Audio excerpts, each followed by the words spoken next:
Hello नमस्कार प्रिय मित्रांनो, अनोखी लाईफमध्ये तुमचं मनापासून खूप खूप स्वागत आहे. तर आज आपल्याला निबंधाचा पेपर जो झाला होता 2024चा त्याचं करायचे विश्लेषण, ते पण आपल्या मायमाऊली मराठी भाषेमध्ये.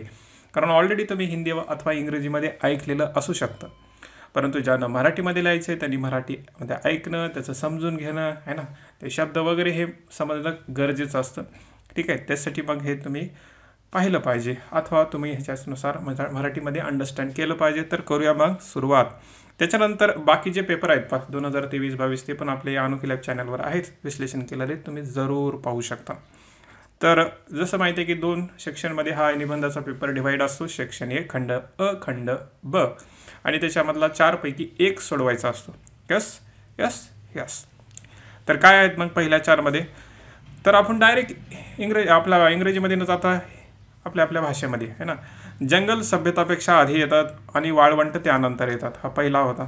त्याच्यानंतर भविष्याचे साम्राज्य बुद्धीचे साम्राज्य असतील, हा दुसरा होता. त्याच्यानंतर आनंदाचा मार्ग नाही, आनंदच मार्ग आहे, हा तिसरा आहे. आणि पुढचा आहे पहा, प्रश्न विचारणारा माणूस खरा वैज्ञानिक असतो. आता पहिलं सुरू याची निवड कशी करायची, तर हे जस्ट त्याच्यानुसार पहा. अगोदरच अभ्यास करत असताना है ना, तयारी करत असताना हे तुम्हाला माहीत असलं पाहिजे की तुमचा एरिया काय आहे ना, इंटरेस्ट ऑफ एरिया, ज्याच्यामध्ये तुम्हाला म्हणजे न अडकता सहज स्पष्ट भाषेमध्ये उदाहरणासहित मांडता येतं, हे तुम्ही अगोदरच पाहिलं पाहिजे. आता प्रत्येकाला याच्यानुसार कोणतंही आवडू शकतं. आता इथं बरेच लोक म्हणतील पहा, आनंदाचा मार्ग नाही आनंदच मार्ग आहे, हे पण जरा चांगलं वाटतं, परंतु लिहायला सुद्धा तेवढंच अवघड जातं ते. जर तुम्हाला त्याच्यामध्ये डेप्थमध्ये नॉलेज असेल किंवा तुम्हाला तुमच्या जीवनाविषयी तुम्ही प्रश्नाची उकल केला असेल, आनंद म्हणजे काय, सुख म्हणजे काय, दुःख म्हणजे काय, आणि त्याच्यामध्ये जर गेला असाल तर हे सोपं जातं. ठीक आहे. किंवा आता हे पहा, जंगल सभ्यतापेक्षा आधी येतात आणि वाळवंट त्यानंतर येतात. हे कुणाला पर्यावरणामध्ये इंटरेस्ट असतो, म्हणजे त्याच्यानुसार हे आपल्या इंटरेस्टनुसार हा निवडायचा असतो. पहिली तर गोष्ट पहा की काय करायचं अभ्यास करत असताना, की आपला एरिया ऑफ इंटरेस्ट हुडकून काढायचा आहे. ठीक आहे. आणि त्याच्यानुसार मग तुम्हाला जास्त लिहिता येतं चांगल्या प्रकारे, सुभाषितं, वाक्यरचना या सगळ्यानुसार ते ॲडजस्ट करता येतं. तर पहिला मुद्दा काय की निबंध लिहिण्याची पहिली स्टेप आहे की अगोदर आपला एरिया ऑफ इंटरेस्ट हुडकणे. ठीक आहे. तर आता मग एक एक पाहूया याच्यामध्ये काय काय आहे. ठीक. तर करूया सुरुवात एक एक निबंध पाहायला है ना. आपण जास्त काही वेळ घेणार नाही, परंतु थोड्या वेळामध्ये हे करूया. तर सेक्शन ए मधला पहिला काय आहे पहा, आपण पाहिलेला जंगल सभ्यतापेक्षा आधी येतात आणि वाळवंट त्यानंतर येतात. पहिली स्टेप काय, याच्यामध्ये शब्द काय आहेत. ठीक आहे. जसं की जंगल आहे, सभ्यता आहे, त्याच्यानंतर वाळवंट, हे मुख्य शब्द आहेत. त्याच्यानंतर या शब्दाच्या नुसार याचा अर्थ काय होतं आहे ना, काय आपला शब्दशः अर्थ आणि भावार्थ, या 2 गोष्टी तुम्हाला त्या निबंधाबद्दल समजल्या पाहिजेत. काय आहे तो शब्द काय म्हणतात आणि त्याच्यामधला भाव काय म्हणतो. बऱ्याच वेळा शब्द काहीतरी वेगळं सांगतात आणि भाव काहीतरी वेगळा सांगतो. ठीक आहे. म्हणजे बोलता बोलता घरी तुम्ही पाहिलं असाल पहा, वडील तोंडाने एखादे शब्द बोलतात आहे ना, परंतु मधून त्यांना राग आलेला असतो. ठीक आहे. किंवा आई एकदा समजून सांगण्याचा प्रयत्न करत असते, परंतु खरं तर आईला मधून राग आलेला असतो. म्हणजे काय, शब्द वेगळे आहेत, भाव वेगळा आहे. ठीक आहे. तर असं असतं निबंधामध्ये सुद्धा, ते तुम्हाला कळलं पाहिजे की एक असतो शब्दशः, दुसरा असतो भावार्थ, म्हणजे अर्थ असतातच. तर हे अर्थ तुम्हाला हुडकून है ना, स्वतः दुसऱ्यांना नाही, तुम्हाला स्वतःला हुडकून काढावे लागतात. तर काय, हे 3 शब्दाबद्दल माहिती असली पाहिजे सगळी गोष्ट. त्याच्यानंतर पहा की विचार करा की काय म्हणतं, जंगल सभ्यतापेक्षा आधी येतात आणि वाळवंट त्यानंतर येतात. याचा अर्थ काय, सभ्यता या दोन्हीच्या मध्ये येते. म्हणजे आपली जी संस्कृती निर्माण झालेली आहे किंवा आपण जे काही डेव्हलप केलेलं आहे या दोन्हीच्या मध्ये येतं. म्हणजे आपण येण्याच्या अगोदर जंगल होतं, सगळं काही हरभरे मस्तपैकी छानपैकी होतं. आपण त्याचा वापर केला, परंतु इतका वापर केला की त्याचं वाळवंट बनलेलं आहे. म्हणजे आपला जो विकास आहे तो कसा गेलेला आहे, वाळवंटाकडे गेलेला आहे. असं होऊ बी शकतं, असं होत बी आहे. असं त्याच्यामध्ये एक कंडिशन त्यांनी केलेली आहे. ते काय म्हणतात पहा, जंगल सभ्यतापेक्षा आधी येतात है ना, जंगल सभ्यतापेक्षा आधी येतात आणि वाळवंट त्यानंतर होतात. म्हणजे इथं तुम्हाला काही गोष्टी अशा सांगाव्या लागतील की माणसाचा या जंगलाशी आणि वाळवंटाशी कसा संबंध आहे. म्हणजे तुम्ही म्हणू शकता ही जी सभ्यता आहे ती सभ्यताच जबाबदार आहे की जंगलाला त्याला सुशोभित रूप द्यायला किंवा त्याला वाळवंट तयार करायला, म्हणजे स्वतःचा चांगलेपणा घेण्यासाठी किंवा त्याला विध्वंस करण्यासाठी. त्याच्यामुळे तुम्ही वैचारिक पैलू डायमेन्शनमध्ये जाऊ शकता, नैतिकमध्ये जाऊ शकता, भौतिकमध्ये जाऊ शकता, पर्यावरणीय, सामाजिक, सांस्कृतिक किती तर गोष्टीमध्ये जाता येतं. इथं फक्त एक मुद्दा आहे का नाही पहा, जस्ट हे शब्द आहे जंगल, सभ्यता, वाळवंट, परंतु त्याचा भाव वेगवेगळा आहे. वेगवेगळ्या संदर्भानुसार वेगवेगळा करता येतं तुम्हाला है ना. उदाहरणार्थ तुम्ही पहा की आपल्याकडे बुद्धी आहे है ना, त्याच्यानंतर मग अगोदर काय होतं, सगळं शांतपणा होतं, परंतु आपण आपल्या बुद्धीचा वापर केला. त्याच्यानंतर मग अशा काहीतरी गोष्टी क्रिएट केल्या की ज्याच्यामुळे माणूस आता सायकोलॉजिकल मॅड बनतं है ना. म्हणजे मानसिकरित्या जास्तीत जास्त दुःखी वगैरे आहे. बुद्धीचा वापर अधिक, परंतु समतोल करायला पाहिजे होता ना. लालचीपणा जे भाव आहे ते कमी करायला पाहिजे होतं. म्हणजे ह्युमनमध्येच आहे ना. अगोदर शांत होता, अगोदर लोकांनी प्रगती वगैरे केली नव्हती तरी पण ते मस्त छानपैकी जीवन जगायचे. परंतु आता बुद्धीचा वापर अधिकाधिक होत गेला तसं ते किचकट बनत गेलं. मग कुठे तर कमी पडते, काय कमी पडते तर हे याच्यामध्ये तुम्हाला लिहायचं आहे. ठीक आहे. म्हणजे जंगलाचे वाळवंट का बनते हा पण एक मुद्दा आहे पहा, आहे ना. सभ्यता आहे तर सभ्यता जंगलाचं वाळवंट का बनवते, तर अशा प्रकारचा हा तुम्हाला या पहिल्या निबंधामध्ये लिहायचा प्रयत्न करायचा आहे. ठीक आहे. याच्यापेक्षा वेगळा पण अर्थ असू शकतो, परंतु अर्थ वेगवेगळ्या संदर्भानुसार बदलतो फक्त, है ना. अर्थ तर तोच आहे की जंगल सभ्यतापेक्षा अधिक येतात आणि वाळवंट त्याच्यानंतर तयार होतात. म्हणजे काय, जंगलाचं वाळवंट बनत आहे ते कोण आहे जबाबदार, तर तो तुम्ही आपण सगळे. तर पहिला हा. त्याच्यानंतर दुसरा काय आहे पहा, भविष्याचे साम्राज्य बुद्धीचे साम्राज्य असतील. याच्यामध्ये काय शब्द आहेत मग, एक आहे भविष्य, दुसरा आहे बुद्धी, तिसरा आहे साम्राज्य. भविष्याचे साम्राज्य म्हणजे काय, वर्तमान काळामध्ये भूतकाळामध्ये काहीतरी घडले का, काय घडत आहे का, भूतकाळ म्हणजे वर्तमान काळामध्ये, असा त्याचा थोडासा अर्थ होतो. म्हणजे अगोदरचं युद्ध कसं होतं, आताचं युद्ध आहे का, जर असेल तर कसं आहे आणि येणारं कसं असेल, किंवा अगोदरचं साम्राज्य कसं होतं, आत्ताचं साम्राज्य कसं आहे, अगोदर येणारं साम्राज्य कसं आहे. जसं आपण म्हणतो ना की आजच्या काळामध्ये काय आहे तर इन्फॉर्मेशन वॉर आहे, है ना.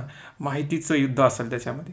आणि मग ही जी काही आजकालची टेक्नॉलॉजी आहे पहा, मग त्याच्यामध्ये लेटेस्टमध्ये AIचा वापर असेल मला ना, तुम्ही म्हणू शकता ती रोबोट वगैरे कितीतरी टेक्नॉलॉजीचे अशा आहेत पहा, ज्याच्यामध्ये सगळं काही बुद्धी म्हणजे अव्वल स्थानी आहे.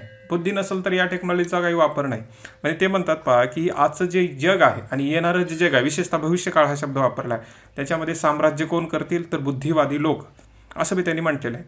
तर बुद्धिवादी लोक म्हणण्यापेक्षा आपण असं म्हणू शकतो पहा, आपण याला देशाच्या कंडिशनुसार जर घेतलं तर आपला देश आत्ता सध्या कुठं आहे आणि कुठं जायला पाहिजे, आहे ना. म्हणजे आपण जसं आपण भाकीत करतो की येणारा जो काळ आहे तो भौतिक जगाशी पेक्षा तुम्ही बौद्धिक जास्तीत जास्त चालला येतो, आहे ना. इंटेलेक्च्युअल पॉवर असं बी तुम्ही म्हणू शकता, हा ना. किंवा ते इंटेलिजन्स बुद्धिमत्ता, अशा सगळ्या गोष्टी त्याच्यामध्ये आणू शकता. तर थोडक्यात मध्ये काय, येणाऱ्या काळामध्ये हे जी काय मोठी टेक्नॉलॉजी येत आहे ना, जी जस्ट इमॅजिन आपण म्हणलं होतं, ते आता इमॅजिन नाही, वास्तविकता बनत आहे. तर याला तुम्ही सांगत असताना मग भूतकाळामध्ये काय होतं, वर्तमान काळामध्ये काय होतं, भविष्यकाळामध्ये काय आहे, आणि मग येणारं जग कुठं जाऊ शकतं, है ना. आणि त्याला ते नेणारे कोण आहेत, तर त्याने उत्तर दिलं की बुद्धिवादी किंवा बुद्धीचं साम्राज्य असेल. तर तसं तुम्हाला त्याच्यानुसार सांगायचे. मग त्याच्यात तुम्ही पॉझिटिव्ह निगेटिव्ह गोष्टी वगैरे सांगू शकता, किंवा त्याच्यामध्ये तुम्ही वे फॉरवर्ड सांगू शकता की बुद्धीचं जरी साम्राज्य आलं तर नेमकं काय करता येईल वगैरे वगैरे गोष्टी निबंधामध्ये येतात. ठीक. त्याच्यानंतर तिसरा आहे पहा, आनंदाचा मार्ग नाही, आनंदच मार्ग आहे. याच्यामध्ये शब्द काय, आनंद आणि मार्ग दोन्ही शब्द आहेत. तर तुम्ही म्हटलं की या जगामध्ये आल्यानंतर प्रत्येक व्यक्तीला काय पाहिजे तर सुख, समाधान, शांती वगैरे पाहिजे असतं. म्हणजे आनंदाच्या मार्गावर नेहमी पळत असतो मी, म्हणतात ना खरा आनंद आहे. तुम्ही बऱ्याच लोकांचं ऐकलं असाल की म्हणजे UPSC क्लिअर केली की खरा आनंद निर्माण होतो, हे प्राप्त झाले की खरा आनंद निर्माण होतो, असं होतं की खरा आनंद निर्माण होतो म्हटलं जातं ना बऱ्याच वेळा. तुम्ही पहा हे सेंटेन्स ऐकलं असताल तुम्ही, आनंद, खरा आनंद, खरा आनंद, खरा आनंद. पर ही UPSC काय म्हणते, आनंदाचा मार्ग नाही, आनंदच मार्ग आहे. ठीक आहे. म्हणजे तुम्ही जीवन जगत असताना जे काही करता आहे ना, त्यामध्येच तो आनंद आहे, त्यालाच तुम्ही आनंद मानायचा आहे, तोच एक मार्ग आहे. कारण तुम्ही जर भविष्याचं भाकीत करत गेलात की मला इथं मिळालं, तिथं मिळालं, आनंद मिळाला, तर तो मार्ग काही सापडतच नाही आहे. कारण आपल्या आशा, अपेक्षा, इच्छा, आकांक्षा ह्या नेहमी वाढत राहतात आणि त्याच्यानुसार मग आनंदाची आणखी व्याख्या बदलत राहते. म्हणजे आनंदाचा कोणताच मार्ग नाही पहा. म्हणजे तुम्ही असं म्हणू शकता, जे तुमच्याकडे आहे ते मानून, है ना, त्यालाच रोज हसत खेळत, आपण म्हणतो ना जे काही संघर्ष चालू आहे, जे काही सुखदुःख आहे त्यालाच आपलं सगळं काही मानून त्याच्यामध्येच आनंद पाहणे, है ना, हाच एक मार्ग त्याच्यामध्ये म्हटलं की आनंदच मार्ग आहे. आता याला एकाच दृष्टिकोनातून नाही घेता येत पहा. याला तुम्ही वैचारिकमध्ये जाऊ शकता, तात्विकमध्ये जाऊ शकता, सूक्ष्म गोष्टीमध्ये जाऊ शकता, कुणी वैयक्तिकनुसार बी घेऊ शकतं, प्रेरणास्त्रोत बनू शकतं, है ना. तो म्हणू शकतो मी अगोदर मी आनंदासाठी धडपड करत होतो, परंतु मी जेव्हा मला स्वतःला समजलं की रोजच्या जीवनातच आनंद असतो, तोच मान्यता असतो, तर तो स्वतःच्या अनुभवानं सुद्धा लिहू शकतो. किंवा काही आध्यात्मिक लोकांच्यानुसार हा वेगळा कंटेक्स्ट बदलू शकतो, थोडासा वेगळा जातो. ठीक आहे. त्याच्यानंतर नाही ते, परंतु पहा उत्तर लिहिताना तुम्ही जरूर असं मेन्शन करा की तो प्रशासकीय दृष्टिकोनातून सुद्धा, तुमच्या जीवनाच्या दृष्टिकोनातून सुद्धा हा आनंदच मार्ग आहे, असं तुम्हाला त्याच्यामध्ये प्रूव्ह करायचं आहे. याच्यामध्ये तुम्ही बरेच गोष्टी वापरू शकता, म्हणजे कोट, विचार वगैरे वापरू शकता.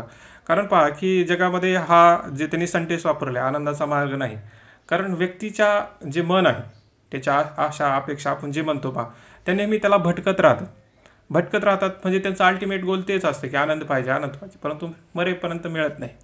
परंतु ज्यांनी प्राप्त केलं पहा त्यांनी काही न मागता प्राप्त केलेलं आहे. त्याच्यामुळे त्याचा अर्थ काय, आनंदच मार्ग आहे असा त्याचा अर्थ तुम्हाला पाहायला मिळतो. म्हणजे काय आहे की हा मार्ग शोधायचा नाही आहे, तो मार्ग आहे, तो शोधायचा नाही तर त्याच्यावर तुम्हाला चालायचं आहे असा त्याचा अर्थ हो. मार्गक्रमण करायचं आहे ऑलरेडी मार्ग, आनंदच मार्ग आहे ना. हसत खेळत जे काही आहे ते भोगत, आपण म्हणतो ना की सुख दुःख जसे येतील तसं ते करत त्याच्याच मार्गानुसार मार्गक्रमण करायचे. म्हणजे काय, ॲक्सेप्टन्स इथं येतं, काही मूल्याचा इथं आधार घ्यावा लागतो पहा उत्तर लिहिताना. ठीक, तर असं बरंच बोलता येतं याच्यामध्ये, किती बोलावं. त्याच्यानंतर पहा चौथा प्रश्न काय आहे, प्रश्न विचारणारा माणूस खरा वैज्ञानिक असतो. हे तर पहा साधी साधी गोष्ट आहे. लहान मुलगा प्रश्न विचारतो, वारंवार प्रश्न विचारतो, तो म्हणतो शिकतो.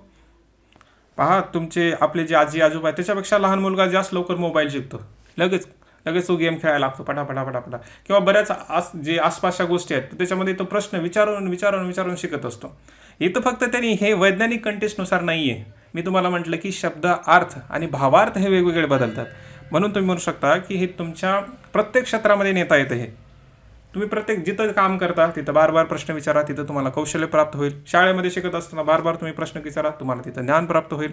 आणि एखादी कंपनी तुम्हाला तयार करायची, तुम्ही बार प्रश्न विचारा आणि स्वतःला किंवा त्या सब्जेक्टबद्दल, तर तुम्हाला बऱ्याच गोष्टी निघतील. एखादा वैज्ञानिक आहे पहा, त्याला शोध करायचा आहे, तो कशामुळे शोध होऊ शकतो त्याचा, प्रश्न विचारल्यामुळे ना. समाजातील प्रगती कशी होऊ शकते, प्रश्न विचारल्याने. आपली लोकशाही कशी टिकते, प्रश्न विचारल्याने. ठीक आहे ना, म्हणजे कितीतरी मोठ्या स्तरावर बोलता येतं. म्हणजे तुम्ही म्हणू शकता सामाजिक विज्ञान, प्रशासन, आंतरराष्ट्रीय, अनलिमिटेड आहे ना, जसं की जीव अनलिमिटेड, तर तसं हे म्हणू शकता. तर हे याच्यामध्ये काय पहा अपेक्षित तर काय की तुम्ही प्रश्न विचारल्यानंतर तुमची प्रगती होते, असा त्याचा एक कंटेस्ट आहे. ओके, तर हे सगळ्यात महत्त्वाचं आहे. तर हा झाला सेक्शन ए मधला, तुम्हाला जे आवडते त्याच्यानुसार तुम्ही निबंधची उत्तर लिहू शकता. ओके, यानंतर पहा सेक्शन बी पाहूया, म्हणजे खंड बी पाहूया. तर काय आहे त्याच्यामध्ये, सोशल मीडिया युवामध्ये हरवण्याची भीती निर्माण करत आहे, त्यामुळे त्यांच्यात नैराश्य आणि एकाकीपण वाढत आहे. काय आहे, सोशल मीडिया युवामध्ये हरवण्याची भीती निर्माण करत आहे, ज्यामुळे त्यांच्यात नैराश्य एकाकीपण वाढत आहे. एक टर्म आहे पहा, FMO आहे ना, FMO असं म्हटलं जातं त्याच्यामध्ये. तर हे काय आहे नेमकं, तर आजकालचा जो ट्रेंड आहे ना, सोशल मीडियाचा ट्रेंड आहे. यस, मग प्रत्येक व्यक्तीला आपले जे मित्र आहे त्यांना मग आपली फोटो दाखवावं लागते, तुम्ही काय करत आहोत हे दाखवावं लागते, किंवा बऱ्याच अशा गोष्टी दाखवाव्या लागतात. तेव्हा त्यांना वाटतं की माझं कुठेतरी अस्तित्व आहे.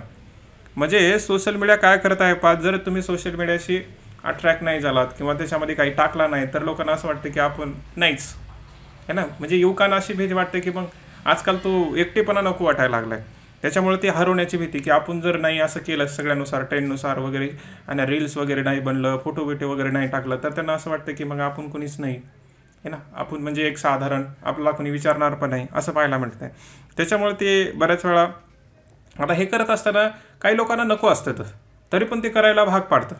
आणि मग याच्यात आणखी दुसरी काय पहा, आपण एखादी फोटो टाकली, कोणी लाईक नाही केलं, तर पुन्हा मला असं मला तसं, म्हणजे ती निराशा एकदा निर्माण होते. म्हणजे थोडक्यात तुम्ही म्हणू शकता की ते जे झगमग चालू आहे सोशल मीडियामुळं, त्याच्यामुळं कधी ती निराशा पण निर्माण होते. जसं की उदाहरणार्थ किती रिलेशन्स असे होतात की रोज बनतात, रोज बिघडतात, मग त्याच्यामध्ये निराशा येते आहे ना. म्हणजे एकाकीपणा, म्हणजे कुणीच नशाचा भाग, म्हणजे आपण म्हणतो ना की अगोदर जे जवळून मित्र असायचे, आता तो भाव नाही राहिला आहे. म्हणजे अगोदर म्हटलं जायचं की एक मित्र आहे बस सफिशियंट आहे, त्याच्यामध्ये आता हजारो आहेत आहे ना. परंतु तीच घोडदौड पाहायला मिळते की कोण लाईक, कोण अनलाईक, कोण काय म्हणाल, कोण कसं करेल आहे ना, आपण कसं चांगलं दिसलं पाहिजे. तर याच्यामध्ये जर आपण व्यवस्थित नाही दिसलो तर आपला कोणी विचारणार नाही आहे ना, मग आपलं कसं होईल. म्हणजे अशा सगळ्याच गोष्टीमध्ये ते काय की या सोशल मीडियामध्ये हरवण्याची भीती निर्माण झालेली पाहण्यास मिळते. याच्यामध्ये तुम्ही असं म्हणू शकता प्रत्येक व्यक्तीनुसार बदलतं बरं का, असं नाही की सगळ्याच युथामध्ये असं म्हणजे युवकामध्ये तसं होत असेल. त्याच्यानंतर मग तुम्ही या सोशल मीडियाला विविध संदर्भानुसार घेऊ शकता, जसं की प्रेम संबंध असतं ना, प्रेम संबंध. त्याच्यानंतर मग हे स्टडीजच्या मॅटर घेऊ शकता, किंवा अब्रॉड फिरायला वगैरे जाणं म्हणू शकता, किंवा नवीन ते गप्पा मस्ती, त्याच्यानंतर पार्ट्या वगैरे करणं, अशा बऱ्याच दृष्टिकोनातून सोशल मीडिया फेमस होत आहे. म्हणजे प्रत्येक गोष्ट जर तुम्ही या सोशल मीडियावर टाकत असाल तर ते प्रत्येकाला अट्रॅक्ट करतं. तर म्हणजे प्रत्येकनुसार ते बदलत राहतं. तर त्याच्यामुळं मग प्रत्येकाला वाटतं की आपण पण पार्टी केली पाहिजे, आपण पण फिरायला गेलं, पण असं केलं. जनरेशन म्हटलं जातं आहे ना. म्हणजे काय, त्यांना थोडंसं काम जास्त मस्ती असायला वाटतं, तर ते सुद्धा सोशल मीडियामुळे आहे. तर थोडक्यामध्ये काय आहे की आपण जर या जगानुसार नाही राहिलो तर मग आपण एकाकी पडू, आपला कोणी विचारणार नाही, अशा प्रकारची एक भीती, नैराश्य निर्माण होत आहे, हरवण्याची भीती निर्माण होत आहे, असा त्याच्यामध्ये भाग आहे. मग याच्यामध्ये तुम्हाला प्लस मायनस संदर्भ बदलानुसार सांगावं लागते. त्याच्यानंतर 6वा काय आहे पहा, जवळजवळ सर्व माणसे प्रतिकूल परिस्थितीचा सामना करू शकतात, पण त्याच्या चरित्राची परीक्षा घ्यायची असल्यास त्याला सत्ता द्या किंवा शक्ती द्या. ते म्हणतात पहा, सगळेच व्यक्ती या जगामध्ये संघर्षाचा सामना किंवा प्रतिकूल परिस्थितीचा सामना करू शकतात, परंतु त्याच्यात जर चारित्र्याची कॅरेक्टरची जर परीक्षा घ्यायची असेल तर त्याला तुम्ही का द्या, सत्ता द्या. हा पहा कोणी का म्हणणं, जसं तुम्हाला माहिती आहे की कोण म्हटलं असेल, माहिती आहे ना. हां, तर कोणी का म्हणणं पहा, कोट कोणाचं का असतं, आपला त्याच्यामध्ये ते पाहिजे की प्रत्येक व्यक्ती पहा त्यांना काही ना काही प्रॉब्लेम असतात, आहेत का नाही. तुम्ही जेवढे ऐकतात तुम्हाला काही ना काही असू शकतात. हा एक्सेप्शन बी असू शकते की कुणाला काहीच प्रॉब्लेम नाही आहे, तरी पण आहे ना, आलात ना तरी पण या जीवनामध्ये की सगळ्या छोट्या मोठ्या गोष्टी करून किंवा संघर्ष करून धडपड करून पास झालात, बऱ्याच गोष्टी करण्याचा प्रयत्न केलात, म्हणजे सगळी थोडंच अनुकूल परिस्थिती होती, प्रतिकूलच परिस्थिती होती ना. परंतु खरं जर कॅरेक्टर ओळखायचं असेल तर त्याला काय म्हणतात पहा, की त्याला काय करा, शक्ती द्या, पॉवर द्या. आता उदाहरणार्थ म्हणजे तुम्ही म्हणू शकता की हिटलरचं उदाहरण घ्या, है ना. हिटलरला पॉवर मिळाली, त्यानं काय केलं, आणि नेल्सन मंडेला त्यांना पॉवर मिळाली, त्यांनी काय केलं. म्हणजे असं तुम्ही जर मोठे मोठे उदाहरणं घेतलं तर तुम्हाला कळतंय पहा, एखाद्या व्यक्ती किती चांगला आहे, तो त्याचं कॅरेक्टर कसं आहे त्याला पॉवर दिल्यानंतर कळतं.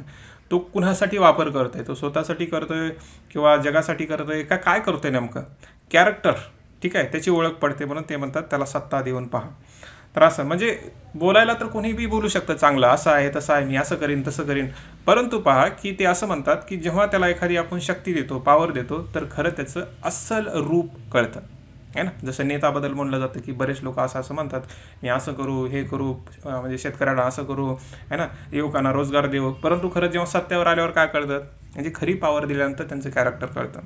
त्याच्यानंतर पहा 7वा प्रश्न, मोठे परिणाम असलेले सर्व विचार नेहमीच साधे असतात.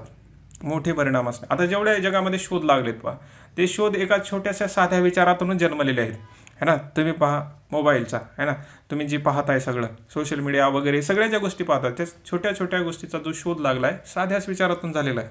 तुम्हाला एक साधा विचार आला असं ना, मला मोठं बनलं पाहिजे, हा साधाच विचार आहे. तुम्ही लगेच आईएस बनण्याच्या वाटेवर निघालात, एक साधा विचार मोठ्या गोष्टीचा परिणाम असतो. तर असं तुम्ही हे असं नाही की ह्याच्यातूनच लिहावं, किंवा तुम्ही आंतरराष्ट्रीय स्तरावर जाऊ शकता, है ना, की जेवढे जेवढे तुम्ही कंटेस्ट पाहिला असाल, जेवढे जेवढे युद्ध, जेवढे जेवढे संघर्ष पाहिला असाल, किंवा काही काही अशा तुम्ही मोटिवेशनल गोष्टी पाहिल्या असाल, त्याच्यामध्ये एक छोटीच विचार असतो जो मोठा व्यापक परिणाम लावतो, ठीक आहे. तसं मग तुम्ही आपल्या भूतकाळामध्ये जाऊ शकता, जी काही भविष्य म्हणजे आपल्या म्हणतो ना इतिहासामध्ये जे काही घडलेलं आहे त्याच्यामध्ये जाऊ शकता. कितीतरी प्रथा बदललेल्या आहेत, है ना, कितीतरी धार्मिक गोष्टी, अंधश्रद्धा बदललेल्या आहेत, तर त्याच्या एका छोट्या विचारामुळेच बदलले ना, ठीक आहे. तर मोठे परिणाम असलेले सर्व विचार नेहमी साधेच असतात. त्याच्यानंतर पहा पुढचा आहे, the cost of being wrong, आपला मराठीमध्ये ना, चुकीचे होण्याची किंमत काही न करण्यापेक्षा किमतीपेक्षा कमी आहे. काय म्हणतात पहा, चुकीचे होण्याची किंमत.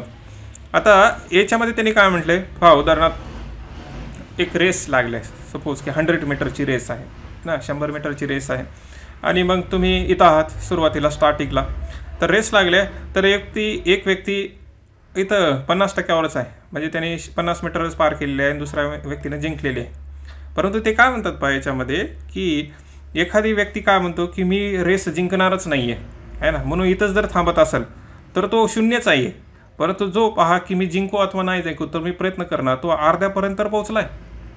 मग ते असं म्हणतात की चुकीची होण्याची किंमत काही न करण्यापेक्षा किमतीपेक्षा कमी आहे. म्हणजे थोडक्यात म्हणजे हा जो व्यक्ती आहे जो 50% तो रेस पूर्ण केलेला आहे तो अधिकच चांगला आहे ना. काहीच करणं म्हणजे तुम्ही शून्यच असणं, झिरोच असणं, ती चूक होऊ शकते हे मान्य करणं आणि पुढे जाणं, म्हणजे तुम्ही काही ना काही प्रगती करत आहात. आता उदाहरणार्थ एखादा IAS अधिकारी आहे ना, तो असं म्हणेल की माझ्यानं काहीच होत नाही, मला एवढं प्रेशर आहे, मला एवढं पॉलिटिकल दबाव आहे, तो काही करेल का, नाही करेल. परंतु एखादा व्यक्ती होऊ शकतं पॉलिटिकल आणखी दबाव येईल, मला आणखी प्रॉब्लेम सॉल्व्ह करावे लागतील, काही ना होईल त्याच्यामध्ये, तरी पण मी प्रयत्न करतो असं म्हणल्यानं ते न करण्यापेक्षा ते चांगलंच आहे ना प्रयत्न. तर ते म्हणतात पहा, चुकीची होण्याची किंमत काही न करण्याच्या किमतीपेक्षा कमी आहे. ते तुमच्या UPSCच्या उदाहरणाला घेऊ शकता. कुणी म्हणू शकतं UPSCचा अभ्यास एवढा मोठा आहे, मी कसं करू, हे पुस्तक वाचू ते वाचू, रायटिंग लिहायला किती प्रॉब्लेम आहे, तेवढं लिहायचं असतं का, दिवस प्रॅक्टिस करायची असते का, म्हणजे काय माझं चूक होऊ शकतं, मग मला काय होईल की माझा वेळ जाईल, असं म्हणण्यानं काय होतं का. आणि एखादा व्यक्ती म्हणू शकतो जे होईल ते होईल, मी करून बघतो, आणि प्रयत्न केल्यानं काय फरक पडतं. तर जो असं बोलून तिथंच राहतो त्याचा तर काही बदल होणार नाही, परंतु जो प्रयत्न करायचा प्रयत्न करतो काही ना काही पावलं पुढे जातोच ना. म्हणजे काय, चूक होण्याची जी किंमत आहे काही न करण्यापेक्षा किमतीपेक्षा कमी आहे. किंवा बऱ्याच वेळा प्रशासकीय अधिकारी किंवा राष्ट्रीय स्तरावर काहीतरी निर्णय किंवा योजना घेतली जातात. मग त्यांना असं वाटू शकतं की आपण चुकलो तर बऱ्याच वेळा, जसं की ते शेतकऱ्याचे काही बिल वगैरे म्हणू शकता किंवा आजकालचे जे काही कॉन्ट्रोवर्शियल इश्यू आहे त्याच्यामध्ये बरेच गव्हर्नमेंट प्रयत्न करतो की प्रशासनामध्ये काही काम करण्याचा, भारतामध्ये काही योजना आणण्याचा, परंतु त्यांना वारंवार काय होतं, म्हणजे विरोध सहन करावा लागतो. म्हणजे काय की ते चूक होण्याची किंमत याच्यापेक्षा काहीतरी झाल्यानंतर थोडंसं इकडे तिकडे झालं तर ठीक आहे, म्हणजे करून तर बघतात ना. म्हणजे तेच म्हणतात पहा, चूक होण्याची किंमत काही न करण्याच्या किमतीपेक्षा कमी आहे. त्याच्यामुळं काहीतरी केलं पाहिजे आहे ना, काहीच न करण्यापेक्षा, असा पण त्याचा अर्थ आहे. ओके, तर याच्यामध्ये काय एक प्रयत्नवाद सांगतोय हा 8वा प्रश्न. काय सांगतोय आपल्याला, प्रयत्नवाद सांगतोय. ठीक. तर त्याच्यानंतर हे जे काही सगळे निबंध आहेत, या निबंधामध्ये तुम्हाला 2 निबंध लिहायचे असतात. साधी गोष्ट आहे. तर जे तुमच्या डोमेनमध्ये आहे आणि क्षेत्रामध्ये आहे त्याचं तुम्ही निवड करू शकता. तर हे आपल्या मराठी भाषेमध्ये की कशाप्रकारे तुम्ही म्हणजे याचा अर्थ होतो. पहा, तुम्हाला 2दा सांगितलं है ना, कितीदा तरी सांगितलं असेल अगोदर बी, हे विश्लेषण करण्याच्या अगोदरचे जे लेक्चरमध्ये सुद्धा, की काय की कधीही जो काही दिलेला निबंध आहे जशास तसा नसतो है ना, कारण शब्द जशास तसं कार्य करत नाहीत की मराठी साहित्यामध्ये आपण शिकलेलं आहे. तर थोडक्यामध्ये काय की जो वाक्य दिलेलं आहे, जे काही सुभाषित विचार दिलेला आहे त्याला दुसऱ्या म्हणजे दृष्टिकोनातून पहा, त्याचा भावार्थ पहा, त्याच्यामुळे तुम्हाला जो काही निबंध आहे ते लिहायला सोपं जातं. ठीक आहे, तर इथं थांबूया. मग जो इथिक्सचा पेपर झाला त्याचं बी विश्लेषण करूया. तोपर्यंत काळजी घ्या, स्वतःवर प्रेम करा. धन्यवाद मित्रांनो.